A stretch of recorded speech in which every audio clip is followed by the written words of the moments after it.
Boa noite. Boa noite a todos.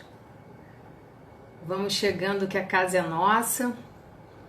Está na hora do nosso encontro de toda terça-feira. Vamos aproveitar a noite de hoje para os nossos estudos através da nossa querida doutrina e é sempre um prazer encontrar todos aqui. Tô vendo todos já chegando. Maria Cristina, Climene, Darling, Germana, tudo bem, Germana? Quanto tempo, que saudade! É um prazer encontrar com todos. Hoje nós teremos uma palestra dando continuidade ao tema do mês. O nosso mês ele é destinado à família, né? A equipe da evangelização todo mês de outubro faz uma linda festa na nossa casa e por causa do distanciamento esse ano não vamos ter, mas a gente procura também acompanhar com as palestras o mês da família, fazendo palestras direcionadas para esse núcleo tão importante que é o nosso primeiro núcleo, né? Então, eu tenho divulgado aqui o calendário das palestras das nossas próximas terças-feiras. E hoje quem vai estar aqui com a gente é o Pedro Terciguel. O Pedro, ele é colaborador da casa, ele é colaborador na evangelização e ele é engenheiro também. Então, o Pedro vai estar aqui hoje para falar com a gente sobre um tema muito importante, muito interessante, que é a interação com o mundo virtual e a influência espiritual no lar. Então, para que a gente possa aproveitar a noite, eu já vou chamar o Pedro para ver se ele já está por aqui. Eu acho que eu já vi ele entrar, para ele já se juntar a nós para o estudo. Ó, Pedro. Vamos aguardar um minutinho, que ele já está se conectando. Oi, Pedro. Boa noite. Bem-vindo ao nosso cantinho virtual. Já fiz uma pequena apresentação aqui do tema de hoje, de você, mas eu acredito que muita gente já te conheça também, que você é colaborador da casa, está sempre por lá com a gente, fazendo os trabalhos. E eu queria, nesse momento, te chamar, dizer que você é muito bem-vindo, e vou aproveitar e vou fazer já uma prece para que a gente possa, né, se ambientar, aproveitar esse carinho todo que a espiritualidade já traz para a gente, especialmente toda vez que temos encontro, e para que a gente vá deixando a nossa agitação do dia normal lá para trás e vá se ambientando. Então, vamos iniciar com uma prece? Vamos lá. Pai amado, de infinita luz e de misericórdia, abençoada seja a noite de hoje, em que aqui nos encontramos em Teu nome. Que a Tua paz, Senhor, esteja sempre em nossos corações e que possamos seguir na Sua direção, através da Sua seara de luz, com essa doutrina tão gostosa que temos para estudo, para orientação, codificada por Kardec, que tanto trabalhou em prol da nossa humanidade. Abençoado, Senhor, seja também o palestrante para que as nossas reflexões sejam grandemente brindadas na noite de hoje. Assim, Senhor, te agradecemos mais uma vez essa oportunidade e que possamos sempre estar aqui reunidos em Teu nome e pelo Teu amor. Que assim seja, graças a Deus. Graças a Deus. Então, Pedro, seja muito bem-vindo. A casa é sua, sinta-se à vontade. Obrigado pela apresentação. Boa noite aos amigos e irmãos que estão chegando aí. É um prazer estar aqui em nome da evangelização, dando continuidade a essa sequência de palestras aí com o tema da família e com essa temática das nossas interações com o mundo digital ou virtual e as influências do mundo espiritual no nosso lar. E essa é uma temática cada vez mais conectada com essas questões familiares. Principalmente nesse momento de isolamento social, alguns aspectos reforçaram essa conexão. Por exemplo, alguns pais tiveram que trabalhar de casa e muitos ainda estão trabalhando, ao mesmo tempo que as crianças e adolescentes, principalmente da rede particular de ensino, passaram a ter aulas virtuais à distância, exigindo um suporte maior e um apoio maior dos pais, justamente. Inclusive, no próprio tempo livre dessas crianças que tiveram que ficar dentro de casa, levou uma interação maior com todo tipo de dispositivo digital, como os smartphones, os tablets, os computadores, e todos eles conectados permanentemente à internet. Então, a distância física também nos obrigou a conhecer formas de nos conectar que a maioria de nós não estava acostumada, né? O Skype, eles se aprimoraram a um ponto que se tornaram consideravelmente acessíveis para qualquer um que tivesse um smartphone. Eles se tornaram mais rápidos, mais leves. Isso facilitou muito a nossa comunicação nesse período de isolamento. Essa é, portanto, a era da informação. É um momento singular na história da humanidade. Um momento que apresenta, sem dúvida, vantagens consideráveis. Além dessa conectividade que a gente acabou de falar, ela também apresenta uma tecnologia muito avançada, um acesso ao conhecimento e à informação muito facilitado, permitindo que a sociedade crie novos paradigmas, permitindo que a sociedade discuta sobre antigos preconceitos e evolua de uma forma coletiva. Porém, esse cenário, ele também apresenta outros aspectos que a gente precisa observar com muita atenção e muito cuidado. Exageros e excessos cometidos em função dessa liberdade muito grande nas comunicações geram problemas importantíssimos e problemas muito graves, como as famosas fake news, as notícias falsas, que acarretam em problemas sociais também graves, assim como problemas de saúde e desequilíbrio mental decorrente de uma relação não harmoniosa com as redes sociais. Então a gente tem aí uma problemática estabelecida, um problema desenhado.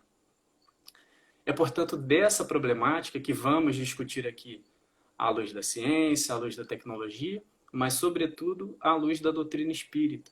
A doutrina que nos ensina a buscar o ser integral, que estuda o espírito encarnado e que estuda as suas questões. A gente busca, então, trazer informações sem o objetivo de condenar a tecnologia ou de condenar as redes sociais, muito pelo contrário, mas, sobretudo, com o objetivo de convidar pais e jovens, sobretudo, a estarem atentos a essas questões. Então, o Espiritismo nos traz esse olhar mais profundo a respeito, logicamente, do espírito, mas a respeito também dos nossos sentimentos e da internalização da nossa mente.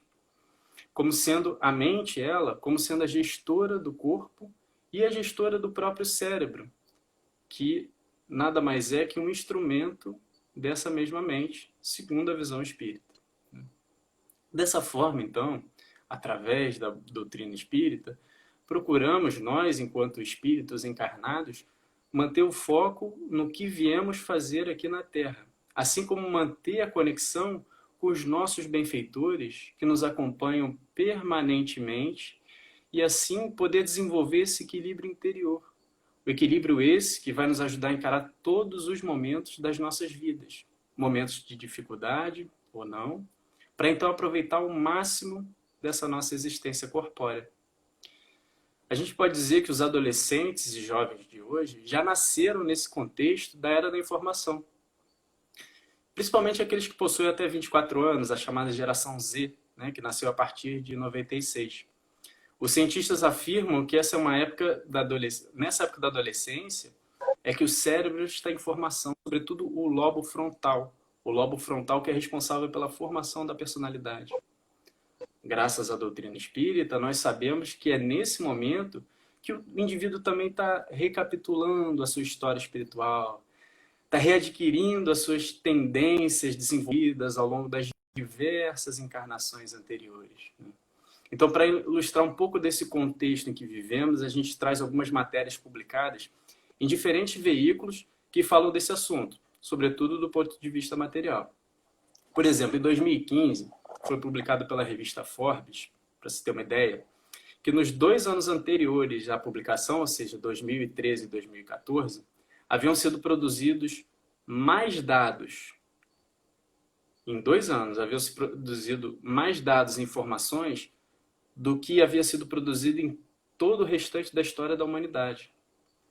Então, olha como esse dado é impressionante. Em 2 anos foram produzidos mais dados do que haviam sido produzidos em toda a história da humanidade.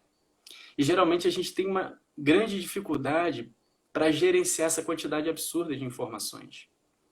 São tantas notificações, tantos estímulos, que gera uma grande dificuldade de concentração na gente. Gera uma grande dificuldade cognitiva mesmo, dificuldade para se fazer a conexão entre essas informações e assim moldar o nosso conhecimento. Um outro artigo publicado pela Folha em abril de 2019, intitulado Como Educar uma Geração Digital com Tanta Dificuldade para se Concentrar, fala justamente da dificuldade dos professores em transmitir o conhecimento para os adolescentes, uma vez que os professores não foram treinados para lidar com a dinâmica dos smartphones. Segundo esse estudo, os adolescentes têm, em média, um tempo de concentração, presta atenção, de 28 segundos. 28 segundos é o tempo médio de concentração de um adolescente hoje.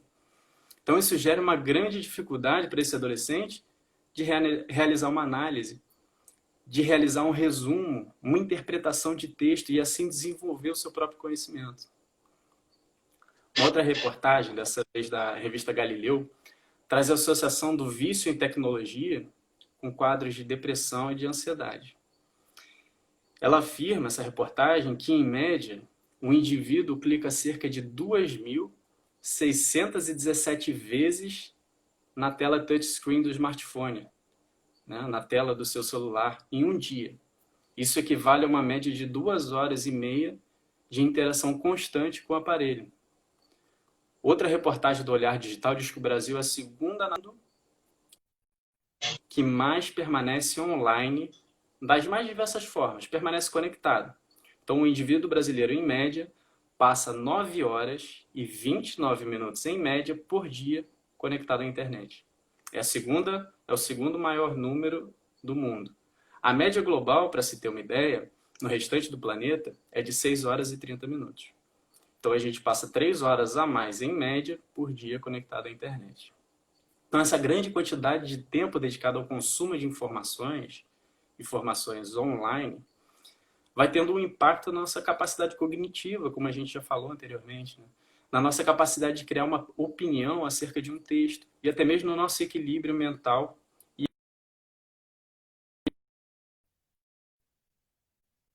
A Organização Mundial da Saúde incluiu no seu catálogo de doenças, o CID, né, CID, a classificação da obsessão por videogames como um problema de saúde mental.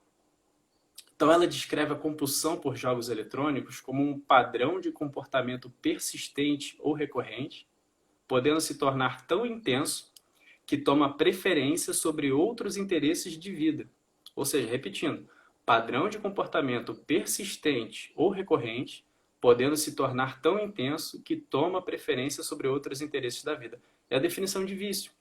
Mas a agência, ela ressalta que essa taxa de usuários atingidos por essa condição é baixa.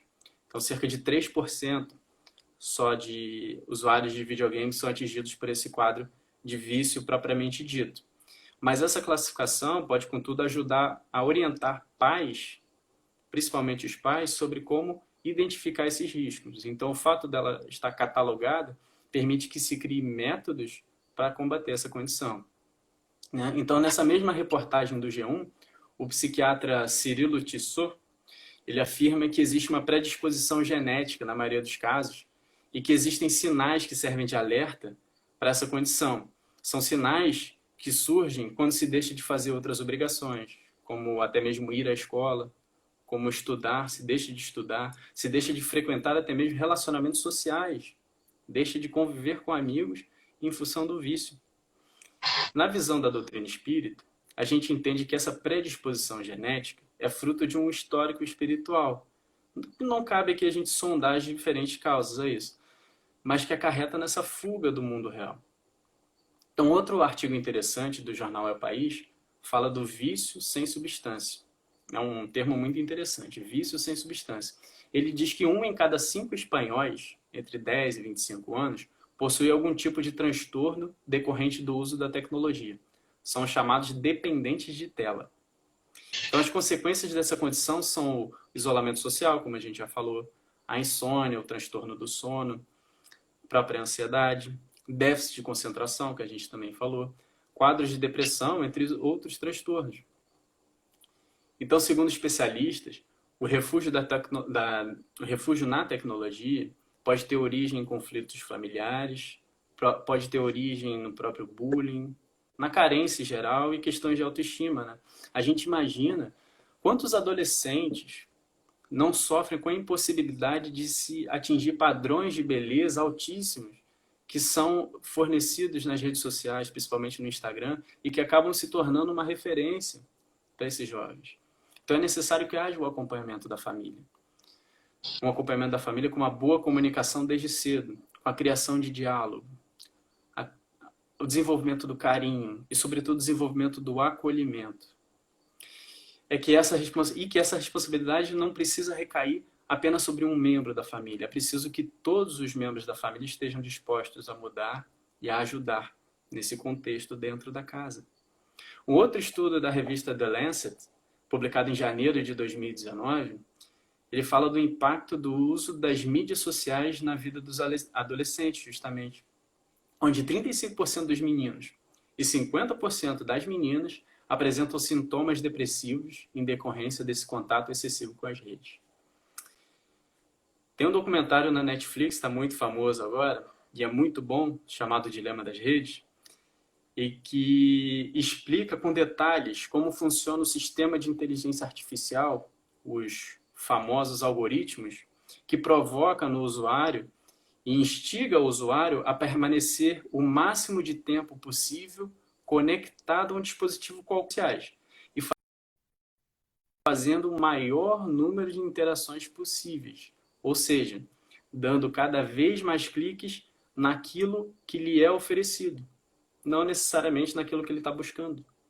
Então, os participantes desse documentário, em geral, ex-executivos dessas grandes empresas de tecnologia, como Facebook, Google, Instagram, Twitter, eles explicam como esse sistema acaba transformando e interferindo gradativamente na nossa forma de sentir, interferindo na nossa forma de pensar, interferindo na nossa forma de interagir com o mundo real. Então, se faz muito importante que se encontre a dosagem adequada para que esses aspectos não prejudiquem o corpo e o espírito. Então, sinais desse excesso entre jovens e adultos podem ser percebidos por meio de mudanças de comportamento no sono, como a gente já falou, como mudanças nos horários das refeições, é muito importante estar atento a isso, comportamentos irritadiços, maior irritabilidade, assim como a fuga de responsabilidade. Isso acaba tendo consequências no desempenho escolar, no caso das crianças, e até mesmo no desempenho profissional, no caso dos adultos. E, por outro lado, esses desequilíbrios têm igualmente o potencial de abrir campos para questões, abrir campo para questões espirituais. A própria mediunidade, que pode aflorar na juventude, em geral aflora na juventude, para quem tem a mediunidade ostensiva, carece de um equilíbrio mental para ela ser bem administrada. Então, no livro Game Over, que fala sobre as questões espirituais acerca do contato dos adolescentes e dos jovens com o mundo digital, o espírito Luiz Sérgio. O Luiz Sérgio é uma espécie de André Luiz do mundo infanto-juvenil. E ele vem por meio do espírito Adeilson Salles, ele faz um alerta, nesse capítulo, já no final do livro, que fala das influências espirituais sobre jovens. Abre aspas. Ele fala assim: alertamos, no entanto, que para amenizar as dores, prevenir os suicídios juvenis, os laços familiares necessitam ser apertados e fortalecidos por diálogos respeitosos, pela presença e interesse dos pais na vida dos filhos, pelos abraços, pelas palavras de incentivo e também pela presença de Deus na família. Assim, o mal não encontra espaço e os espíritos obsessores não encontram portas abertas para entrar e fazer morada nos lares.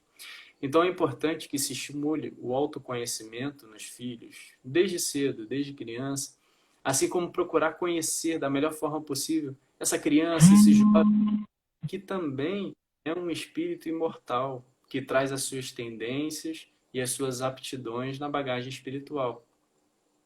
Então cabe aos pais apresentar esses cuidados aos filhos. São eles a participação na evangelização, por exemplo, a prática da prece, desde pequeno. Essa prática da prece vai estimular o contato com o seu benfeitor ou com o seu anjo da guarda, como preferir falar. A prática do evangelho, que vai trazer boas energias para a psicosfera da casa, limpando o ambiente doméstico. Então, todas as formas de se cuidar enquanto espírito, para melhor captar a influência da espiritualidade superior e recebendo boas intuições e mantendo sempre o equilíbrio mental e espiritual. Então, a presença de Deus na família vai acabar sendo uma consequência desses aspectos. Além disso, a meditação também é muito importante para nos manter atentos ao mundo à nossa volta. Então, esses pontos são fundamentais mesmo que o jovem decida não seguir nenhuma religião. Porque aqui o objetivo não é formar espíritas, nem um sujeito religioso, mas sim auxiliar no desenvolvimento do ser integral. Um ser que caminha na direção do bem. Então, nesse mesmo livro, Game Over, Mei, num capítulo em que os trabalhadores do plano espiritual se reúnem, olha, no ambiente espiritual de Jerusalém, e recebem papais e mamães de toda a América do Sul, Mei vai dar uma palestra que começa assim, que acaba sendo uma lição para os evangelizadores também. Abre aspas. Seguimos nesse tempo de tantas atrações que a criança e o jovem carecem mais do que nunca da presença de Jesus e da família. Mas qual Jesus nossos evangelizamos? Aquele sério e sem graça, que não brinca nem ri? Aquele de quem devo me esconder porque tudo nele é rigidez e acusação? Ou o Jesus que cabe apenas nos currículos teóricos, como as escolas convencionais do mundo? Quem está falando isso é Mei. O Cristo que pode evangelizar hoje é multifacetado, é favelado. Ele ama as diferenças e os diferentes, os negros, os índios, os pobres. O Cristo que toca o coração do jovem hoje não fala palavrão, mas fala gíria para se fazer entender. Jesus não tem gênero, pois ele é humano quando precisa ser humano. Quando procuramos enquadrar Jesus nos nossos conceitos, já desabonamos, já desvalorizamos a imagem dele, que absolutamente não quer ser certinho e careta. Jesus quer ser criança e brincar feito criança. Jesus quer ser jovem e viver em plenitude a juventude com os jovens, sem rigorismos, mas com respeito e disciplina. E finalizando, a criança e o jovem desses tempos gostam muito de jogos eletrônicos, mas gostam mais ainda de abraços e de pessoas em quem possam confiar. Eles procuram abrigo nos corações, procuram acolhimento. E assim ela continua na sua fala de uma forma muito amorosa e com esses conceitos renovadores, né? Então recomendamos a leitura desse livro para pais educadores, que é muito importante. Então essas são práticas que não estão restritas apenas aos jovens, mas a todos nós, sem dúvida nenhuma. Precisamos permanecer sempre atentos e vigilantes o tempo todo, para não ficarmos presos num sistema em que o nosso tempo e a nossa atenção vai ser o produto a ser consumido. Importante que a gente esteja atento a isso. O nosso tempo e a nossa atenção não pode ficar à mercê desse sistema. E assim, não criarmos efeitos complicadores que vão dificultar o auxílio da espiritualidade, que nos ajuda constantemente a manter o equilíbrio e a serenidade diante dos desafios, das provas e das tentações. Afinal, a nossa mente é a nossa casa. Então, no livro Alma e Coração, Emmanuel dita esse livro para Chico Xavier, no capítulo 11, chamado Tua Mente, ele começa falando da necessidade de se manter a casa limpa e arrumada. Então ele vai dizer na sequência, abre aspas, a mente é a casa do espírito. Como acontece a qualquer vivenda, ela possui muitos compartimentos com serventia para atividades diversas. E às vezes, sobrecarregamos as dependências de nosso lar interior com ideias positivamente inadequadas às nossas necessidades reais. Quando preconceitos enquistados, teorias inúteis, inquietações e tensões, queixas e mágoas se nos instalam por dentro, dilapidamos ou desperdiçamos os tesouros do tempo e as oportunidades de progresso, de vez que impedimos a passagem da corrente transformadora da vida, através das nossas próprias forças. Sabemos que uma casa, por mais simples, deve ser arejada e batida de sol para garantir a saúde.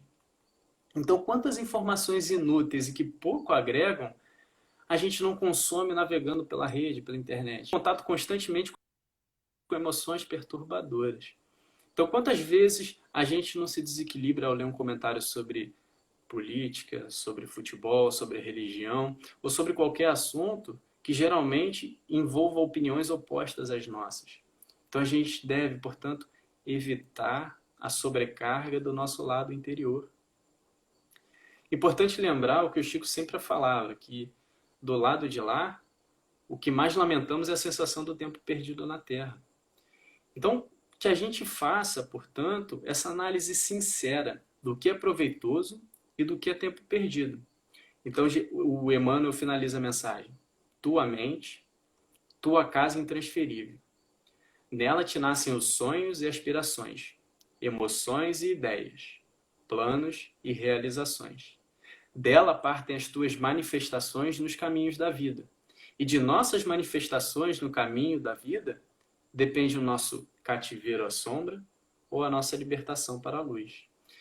Deixemos então espaço para que esse fluxo da corrente transformadora da vida siga o seu curso natural. Importante se faz cultivar momentos de silêncio, em que ficamos apenas na nossa própria companhia. Esse período de isolamento social foi um convite para essa prática. Então que a gente possa criar momentos de renovação, momentos de desconexão com o mundo externo e realizar a meditação. Assim seremos capazes de criar uma conexão mais estreita com Jesus e com quem ele possa, e com ele a gente possa caminhar. No livro Palavras de Vida Eterna, esse livro foi publicado em 1964. Emmanuel, de novo por intermédio do Chico, naturalmente, no capítulo 149, intitulado Todos os Dias, ele dá uma lição aqui que toca o fundo da alma e transcende o tempo, transcende os séculos. Ele começa com um trecho do Evangelho de Mateus, no capítulo 28, versículo 20, em que Jesus diz: E eis eu que estou convosco todos os dias, até a consumação dos séculos. Então, a gente tem um comentário do Emmanuel. Não te digas sem a inspiração de Jesus para adotar rumo certo. A atualidade terrestre mostra cientificamente que a comunhão espiritual não depende do espaço ou do tempo. Isso foi escrito em 1964. Publicado.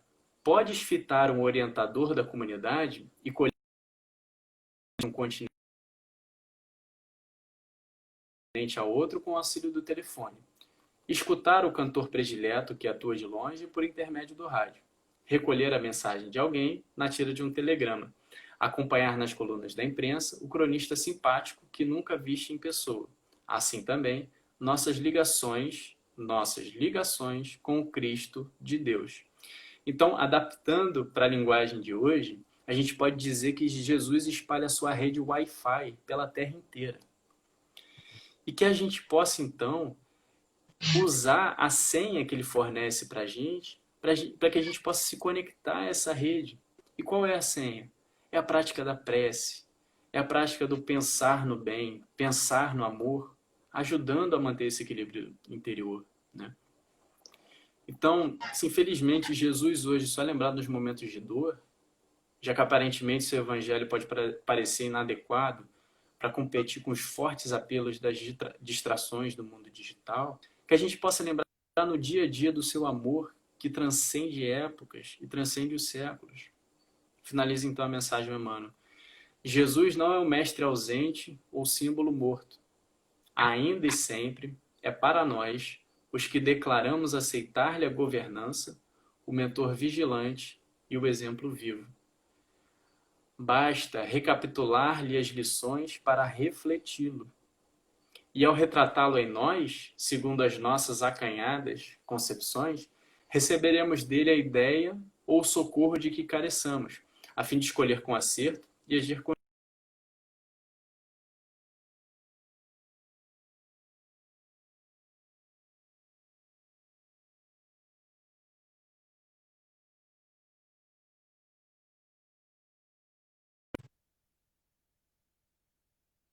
Então, o Luiz Sérgio fecha o capítulo com esse.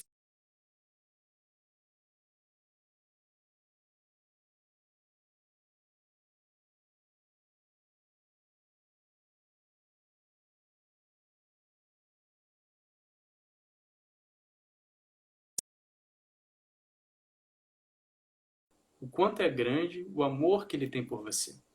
E em certos momentos, quando suas lágrimas caem, ele te pega no colo, até que você se fortaleça. Depois disso, ele te coloca no chão para que você possa caminhar novamente. Ele caminhará sempre contigo, pelo vale de dor ou verdes campinas que seu coração decidir percorrer. Não precisa correr, mas é importante andar na direção certa, em companhia do amor, hoje e sempre. Então, meus irmãos, que a gente possa agir com os nossos filhos, com os nossos evangelizandos, da mesma forma que Jesus age conosco, com um olhar atento, amoroso e acolhedor, que ampara quando percebe que nós precisamos de ajuda, que precisamos de acolhimento, mas que deixa a gente seguir nosso curso quando a gente já está recuperado, quando a gente já está pronto, sem nunca nos desamparar, sem nunca nos abandonar. Então que a gente possa pedir aos nossos benfeitores a sabedoria para poder distinguir aquilo que nos é benéfico daquilo que não irá nos agregar espiritualmente, daquilo que não serve para o Espírito Infinito. Então que a gente possa cada vez mais desenvolver esse discernimento, que não é fácil, A gente ainda consome muita informação inútil e está tudo bem, de verdade. Mas que a gente possa estar atento a isso, que a gente possa caminhar na direção em que a gente não precise mais se envolver com emoções tão perturbadoras, que a gente possa se depurar dessas questões e cada vez mais desenvolver esse equilíbrio interno, esse equilíbrio mental e equilíbrio espiritual. Então, era esse o recado que a gente gostaria de transmitir através desse breve estudo aqui. E é isso, fiquem com Deus.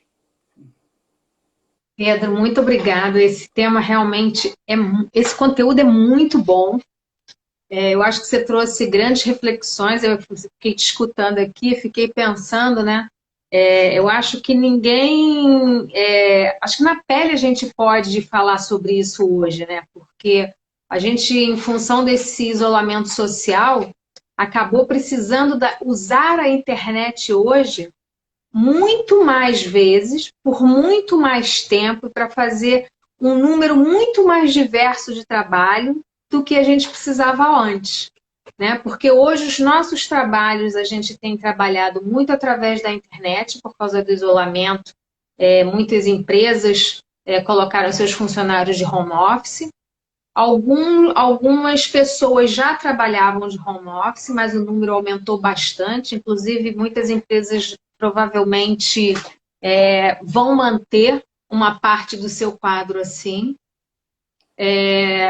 Na nossa casa, foi a oportunidade que a gente teve de não ficar tão distante, de continuar estudando a doutrina, de não deixar de lado as nossas palestras, que a gente estava habituada a estar lá toda segunda, terça, quarta, sábado e, eventualmente, uma palestra especial no domingo, né? Então, e aí a gente está tendo que se virar. De uma certa forma, a tecnologia ela vinha fazendo um papel bem difícil ultimamente, mas que a gente pôde ver a oportunidade de trabalhar ela num formato melhor. Então, para mim, eu vejo como uma ferramenta que é neutra e que vai depender, né, da forma como a gente usa. Então, a gente está aí com os cursos funcionando, Livro dos Espíritos, EGE, Livro dos Médiuns, Evangelho, Iniciação ao Espiritismo, estão funcionando. Nós temos o nosso encontro às terças-feiras, a evangelização trabalhando com as crianças através dos vídeos, porque com criança pequena ainda é mais difícil você colocar um conteúdo, né, para elas utilizarem, uma vez que elas acabam dependendo um pouco dos pais para poder ajudar, né? E aí a gente conseguiu usar essa ferramenta de uma forma muito positiva, né? Eu acho que hoje a gente consegue até estar mais próximo um do outro do que antes, né? Que a gente ficava isolado a determinados grupos, que são os grupos de trabalho de cada um, né? Agora está todo mundo assim meio que junto. Perfeito, Anushka. E parece ser um caminho sem volta, né? Você tocou no ponto certo. A internet é uma ferramenta neutra. Vai depender de como a gente vai usá-la, né? Com que intuito. Porque Jesus sempre falou da questão do sentimento, né? Tudo, o nosso sentimento está na base de tudo, nossa intenção está na base de tudo. Então, se a gente direcionar a ferramenta poderosíssima que é a internet para o coletivo, realmente para o bem coletivo, verdadeiramente, só pode sair coisa boa daí. Em vez de fornecer alguns poucos que lucram com isso, a gente pode... Imagina se um algoritmo que identifica que você está se sentindo solitário, deprimido, se esse algoritmo contactasse um profissional da saúde e esse profissional da saúde entrasse em contato contigo, né? Então, coisas maravilhosas que podem ser fornecidas pela internet que a gente caminhando e progredindo aí que vão aparecer.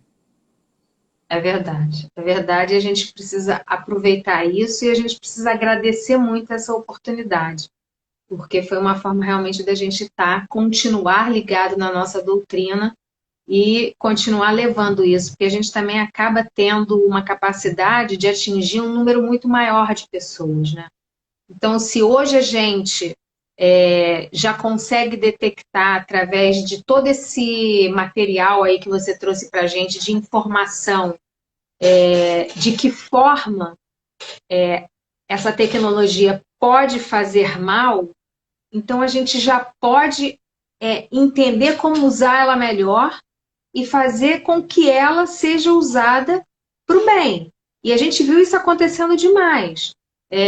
Profissional de saúde mesmo, como você falou agora, quantos terapeutas, psicólogos e psiquiatras criaram grupos de trabalho junto a pessoas que tiveram problemas sérios por causa dessa pandemia, né? Por causa do isolamento, depressão, as crises de ansiedade. Então, assim, a gente pode chegar a um número maior de pessoas, então a gente precisa trabalhar isso. E para a nossa doutrina isso é muito bom, porque é uma forma de divulgar, de levar o bem, de levar o acolhimento, de levar o carinho. Porque se a gente olhar com seriedade, no início a gente ficou assim meio ressabiado, né? Nossa, mas online não tem nada a ver, a pessoa está lá, é estranho. Realmente, a gente estranha no começo. Mas assim, eu particularmente hoje já me sinto assim mais à vontade, porque já está fazendo tão parte do dia a dia, que a gente, quando entra para fazer um trabalho sério, é como se a gente estivesse na casa, lá sentado junto com um grupo, todo mundo discutindo, conversando. E é isso que a gente precisa usar. Então, olha, eu agradeço porque realmente o conteúdo desse tema de hoje foi muito bom, muito vasto, muito importante, né? E trouxe, acho que, reflexões importantíssimas aí, né? Porque a gente também, às vezes, fica desamparado sem saber para que caminho que vai, se a gente deixa o filho pegar, acessar aí, ou se não, segura. E se tiver que segurar, como é que a gente vai cuidar disso, né? Então, isso deu uma orientada muito boa, muito boa. E eu agradeço muito, Pedro, a sua presença aqui. Foi muito bom ter você com a gente. Foi muito bom te encontrar. Agradeço a todos que estiveram aqui presentes na noite de hoje. Espero que todos tenham aproveitado bastante, que levem bastante reflexão para pensar sobre, porque eu acho que realmente a gente tem bastante coisa aí para pensar sobre, né?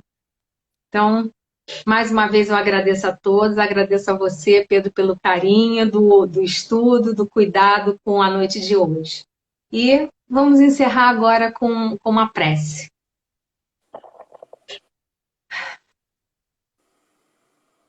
Pai amado, querido Mestre Jesus, agradecemos a noite de hoje. Espíritos amigos que sempre nos amparam, que sempre nos acolhem, nos recebem, em momentos como esse, de trabalho, de estudo. Agradecemos as boas vibrações. Agradecemos todas essas boas energias que direcionam para cada um de nós.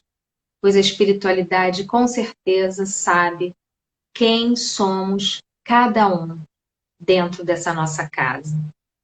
E assim, Senhor, te pedimos que assim como pudemos receber os benefícios da noite de hoje, que esses benefícios também sejam espalhados pela nossa cidade, pelo nosso planeta, por todos aqueles irmãos que tanto precisam da tua orientação, que eles possam, através dos teus mensageiros de luz, receber o amparo que tanto necessitam. E que esses irmãos que ainda não te conhecem, que andam perdidos pelas sombras, pelos vales, nos manicômios, que possam receber o carinho do teu amor. Para aqueles irmãos que estão nos hospitais, com dores físicas, para aqueles que estão em confusão mental, que todos, Pai, todos nós, cada um de nós, possamos receber o teu amor. Agradecemos mais uma vez pelo trabalho dessa noite e que possamos seguir em paz. Que assim seja, graças a Deus. Graças a Deus. Eu que agradeço. Muito obrigada, Pedro. Foi um prazer ter você aqui com a gente. E obrigada a todos e até semana que vem, onde estaremos aqui dando continuidade a mais um tema sobre a família, tá? Muito obrigada e um beijo. Boa noite.